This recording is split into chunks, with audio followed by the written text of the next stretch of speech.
நம் இரட்சகரும் மீட்பரமாக இருக்கிற இயேசு கிறிஸ்துவின் ஜீவனுள்ள நாமத்தில் இந்த நாளிலே ஒரு புது அனுபவத்தின் ஜீவ வார்த்தைகளை ஒரு 5 வசனங்களை தியானிக்கலாம் வாங்க. முதலாவது பேதுரு 1 பேதுரு 2ஆம் அதிகாரத்தில் 1-5 வரைக்கும் தியானிக்கலாம். இப்படி இருக்க கர்த்தர் தயவுள்ளவர் என்பதை நீங்கள் ருசி பார்த்ததுண்டானால், பாருங்க, அவர் எவ்வளோ இரக்கம் உள்ளவர், தயவுள்ளவர் என்பதை ருசி பார்த்தது உண்டானால் சகல துர்குணத்தையும் சகலவித கபடத்தையும் வஞ்சகங்களையும் போராமைகளையும் சகலவித புறங்குறுதலையும் ஒழித்துவிட்டு நீங்கள் வளரும்படிக்கு புதிதாய் பிறந்த குழந்தைகளைப் போல திரு வசனமாகிய கலக்கமில்லாத ஞானப்பாலின் மேல் வாஞ்சியாயிருங்கள்.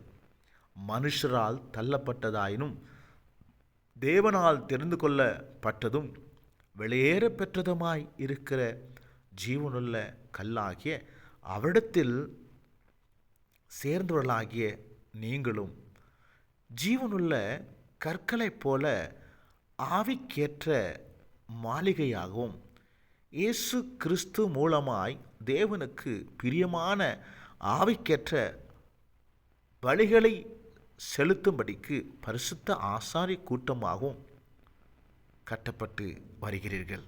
என் தேவ ஜனங்களே, எவ்வளோ ஒரு மகத்துவமான பாக்கியத்தை இந்த மனுஷனுக்கு தேவன் வைத்திருக்கிறார் பாருங்க. பாவ உலக வாழ்க்கையிலிருந்து விட்டுட்டு அவரை நம்புகிறதும் அவர் இரக்கம் உள்ளவர் என்பதை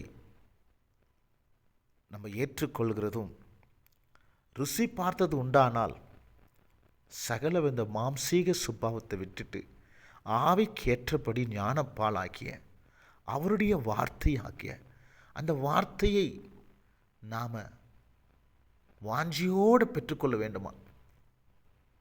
இந்த உலக மனுஷரால் தள்ளப்பட்ட நாம் தேவனுக்கு பிள்ளைகளாகவும் வெளியேறப்பட்ட ஜீவனுள்ள